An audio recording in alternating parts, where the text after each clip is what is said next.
Баршаңызға сәлем, менің каналыма қош келдіңіздер. Бүгінгі мастер-класста біз осындай табақтың астына қоятын майлық тоқып үйренетін боламыз. Өте жеңіл, оңай, тез тоқылады.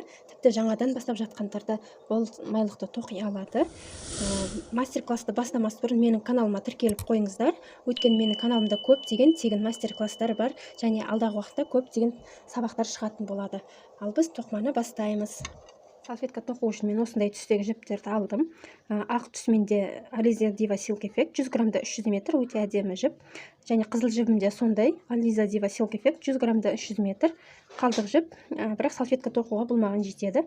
Және жасыл түске мен осындай секциялық жіпті алдым, Aliza Diva Batik деген. Осы жасыл түс әдемі кетеді, қанық жасылға қарағанда. Осындай түсті алуды кеңес етемін. Бір түсті жіптер бар осындай. Және крючогым номері менде 3. Бірінші қатарымызды бастаймыз. Ең алдымен біз дөңгелек тоқудан бастаймыз. Салфетканың негізі осы дөңгелек болып табылады. Дөңгелектің негізі схемасы біреу, базалық схемасы, сол бойынша тоқимыз. Осылай жіпті айналдырып аламыз. Саусағымызға қысқа жібіміз үстінде, ұзын жұмыс жібіміз астында. Крючокты қысқа жіптің астынан өткіземіз. Ұзын жіпті іліп тартып шығарамыз, айналдырамыз. Бізде осындай ілмек пайда болады. Міне осыдан жіпті іліп өткіземіз. Міне осылай. Бізде осындай сақина пайда болады. Енді 3 ауа ілмегі. 1, 2, 3. Бұл бізде бір столбик болып саналады. Енді осы сақинаның ішіне бұдан бөлек тағы да 11 рет накидті столбик тоқимыз. Жіпті ілдік крючокқа. Сақинадан өткіздік. Жіпті тартып шығарамыз да. Міне крючокта бізде 3 ілмек, 3 накид, соның екеуін қосамыз, және екеуін тағы да қосамыз. Міне бұл бізде столбик, бір накидті столбик. Тағы да жіпті іліп алдым, сақинадан өткіздім, тартып шығардым, іліп аламыз, және тағы да іліп аламыз. Мінекей осылай айналдыра тоқуымыз керек 11 рет. Мен 2 столбик тоқыдым, және бірінші 3 ауа ілмегі, одан кейін 2 рет накидті столбик тоқыдым. Енді тағы да 9 рет накидті столбик тоқимыз. Барлығы бізде бірінші қатарда 12 столбик болу керек. Яғни 11 столбик және 3 ауа ілмегі. Міне мен 11 рет накидті столбик тоқыдым. Мына біздің 3 ауа ілмегімен қосып санағанда барлығы 12 столбик болды. Енді мынау біздің қысқа жібімізді ақырында тартамыз. Міне осылай.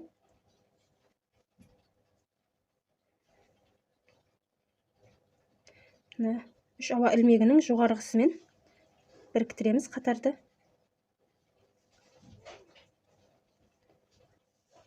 Мінекей.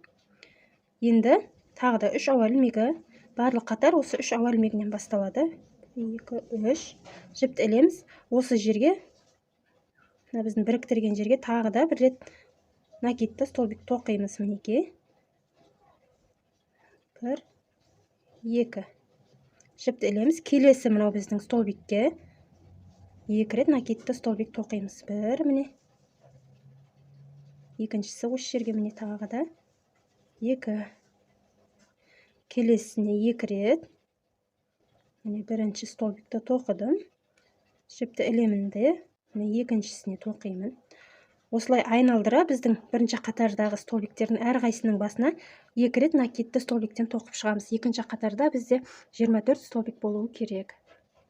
Міне екінші қатарды бітірдім. Әрбір столбикке 2 столбиктен тоқып шықтым. 24 столбик болды. Енді қатардың басымен біріктіреміз.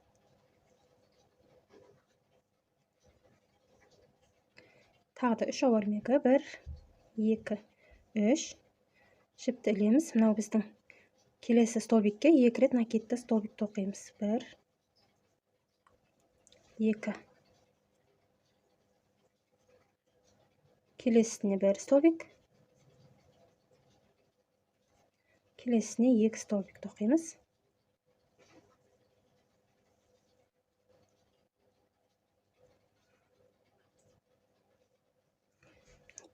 Келесіне 1 столбик. Келесіне 2 накидті столбик. Бірінші столбик. Міне екіншісі. осылай айналдыра 1 2 1 2 деп тоқып шығамыз. Үшінші қатарда бізде 36 столбик болуы керек. Міне үшінші қатарды бітірдім. Үшінші қатарда менде 36 столбик болды. Енді төртінші қатарымыз.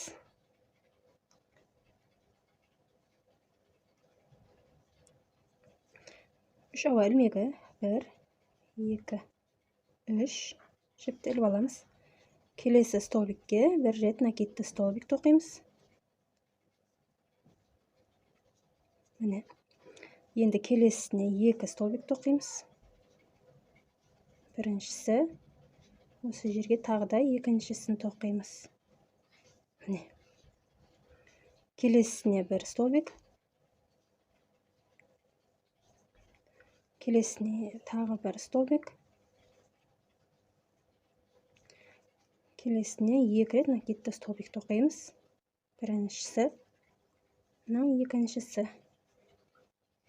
Яғни 1 1 2 1 1 2. Осындай әдіспен қатарды соңына дейін аяқтаймыз. Төртінші қатарда бізде 48 столбик болуы керек. Міне төртінші қатарда менде 48 столбик болады. Қатарды біріктіремін.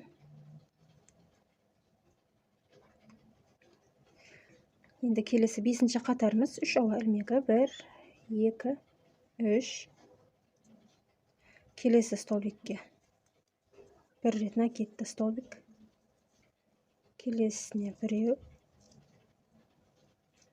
Келесіне 1. Келесіне 1 столбик.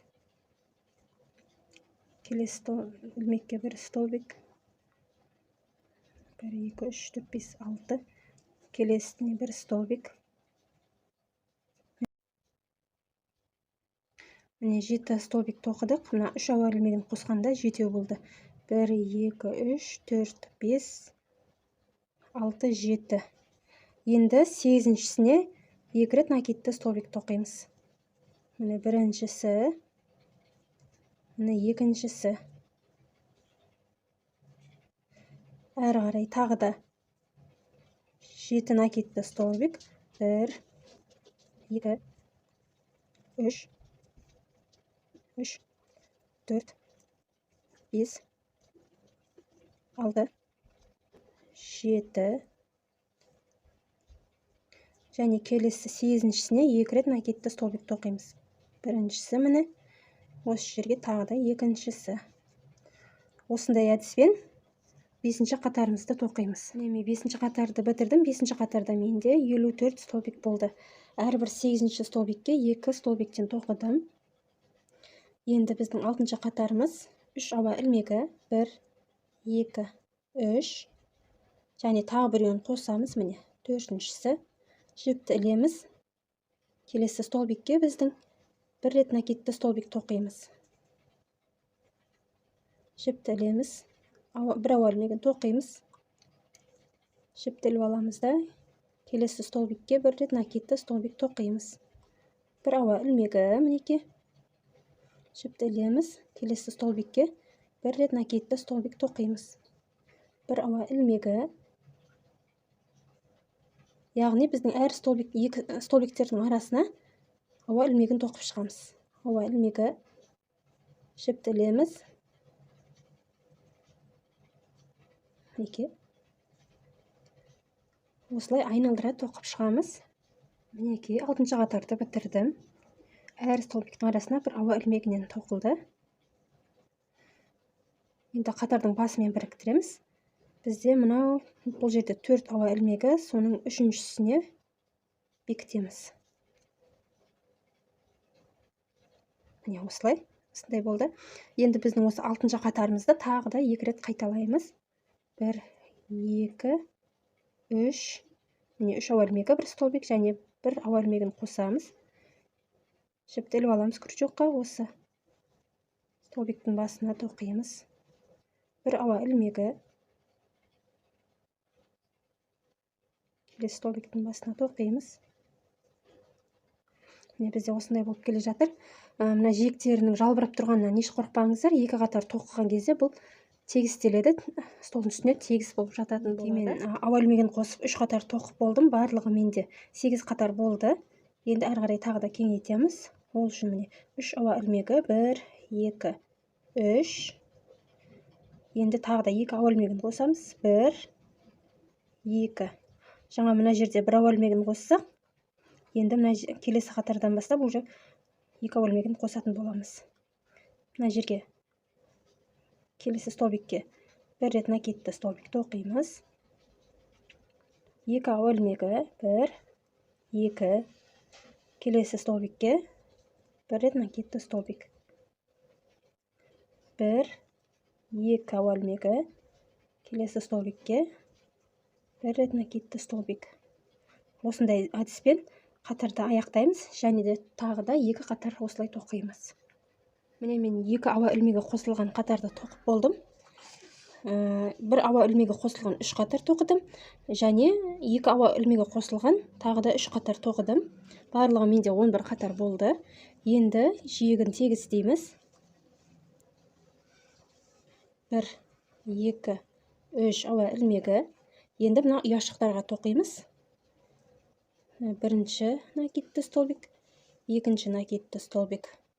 Міне мынау бізде ауа ілмегі накид болып саналады. Сонда бізде бір ұяшықта 3 столбик болады. Келесі ұяшыққа 1, 2, 3. Осылай мына біздің әр ұяшыққа 3 столбиктен тоқып шығамыз.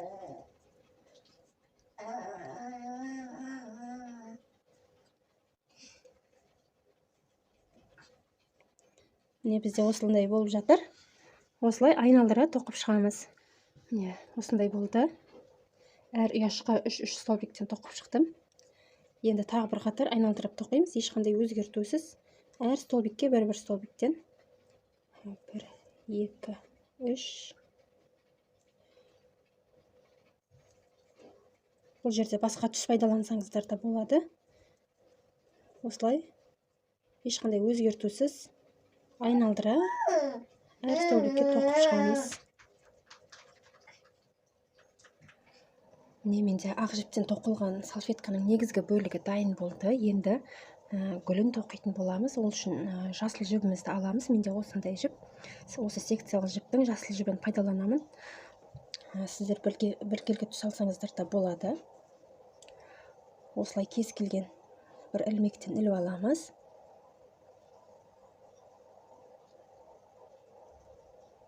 Бір, 2 ауа ілмегі жіпті іліп аламыз да крючокқа. Осы жерге тағы да 1 рет накидті столбик тоқимыз. 1. Осыны екеуін қосамыз. Бұл қосарланған столбиктер болып саналады. Енді 2 ауа ілмегі, 1, 2 ауа ілмегін тоқыдық, жіпті іліп аламыз. Және осы жерге тағы да накидті столбиктер тоқимыз. Осылай өткізіп аламыз, аяқтамаймыз. Осылай тұрады да келесі столбикті тоқимыз.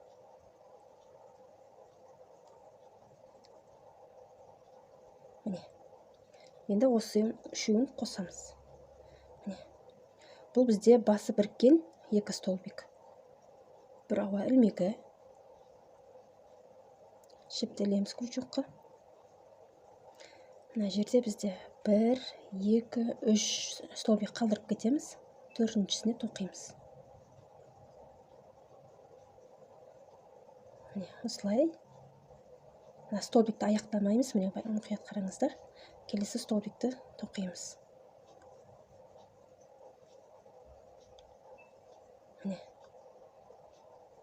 Енді осыны қосамыз. 2 ауа ілмегі, 1, 2. Осы жерге тағы да басы біріккен 2 столбик тоқимыз. Біріншісі осылай аяқтамаймыз. Жіпті іліп аламыз да крючокқа. Екіншісін тоқимыз. Қосамыз. 1 ауа ілмегі. 1, 2, 3-ін қалдырып кетеміз. 4-шісіне тоқимыз.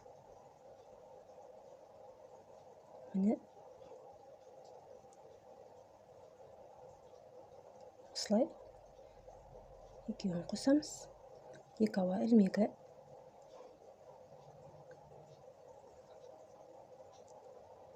міне осылай тоқимыз.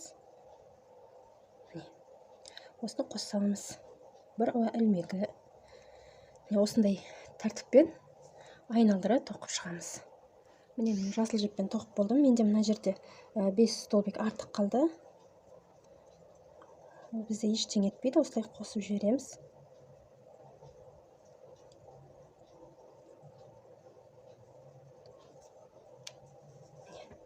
Қызыл жіппен гүлімізді тоқимыз.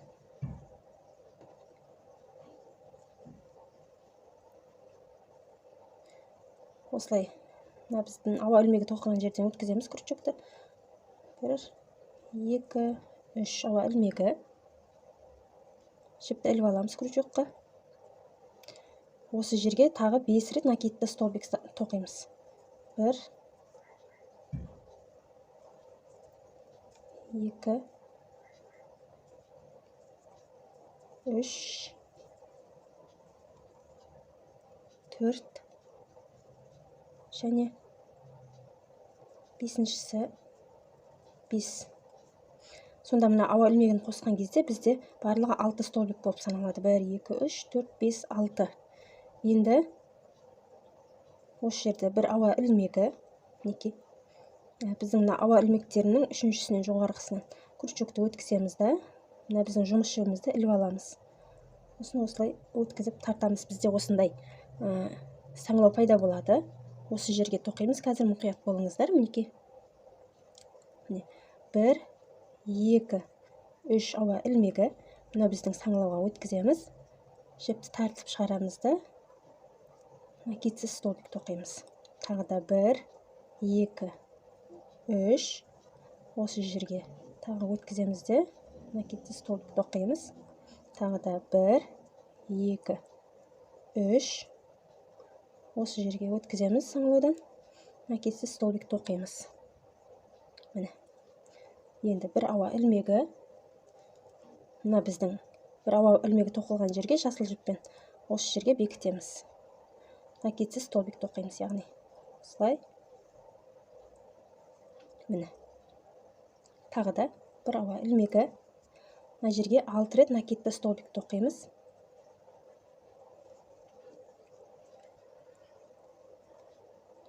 1, 2, 3, 4, 5 және 6-шысы. Бір ауа ілмегі. Бірінші столбиктен өткіземіз күртшікті. Жұмыс жібін тартып шығарамыз. Міне бізде саңылау. Міне бізде саңылау пайда болады. Осыған тоқимыз енді. 1, 2, 3 ауа ілмегі. Саңылаудан өткіземіз де, бір накидсіз столбик тоқимыз. Тағы да 1, 2, 3. Саңылаудан өткізіп, жіпті тартып шығарамыз. 1, 2, 3.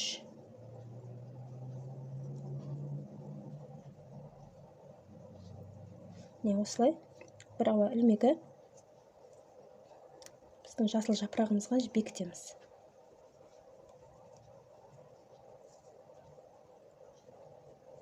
Міне, осындай бізде гүлдер пайда болады. Осындай ретпен айналдыра тоқып шығамыз. Міне біздің салфеткамыз дайын болып қалды.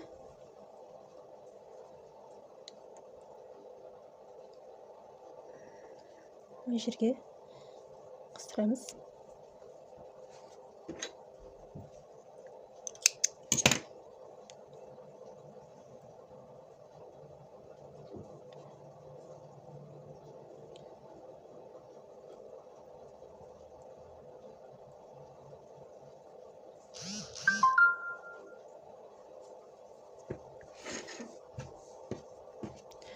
Мынаны да қимаңыздар. Қисаңыздар жайылып кетеді, тоқыған еңбегіміз зая кетеді. Бірінші бұны әдемілеп бекітіп аламыз. Осылай бір столбиктің ойынан өткізіп бекіту керек.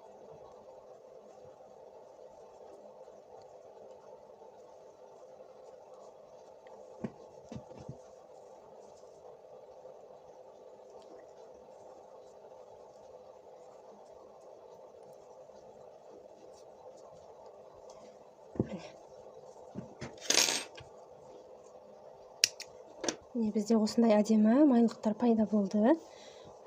Бұларды үлкен көлемде тоқып, ет табақтың астына қоюға болады. Табақ тартқан кезде дастарханда ерекше әдемі болып сәнін беріп тұрады. Және осындай қасына комплект қылып жасауға да болады. Осындай ұстағыштың тоқу видеосын, мастер-классын келесі сабақта көрсететін боламын. Жібере алмас үшін менің каналыма тіркеліп қойыңыздар.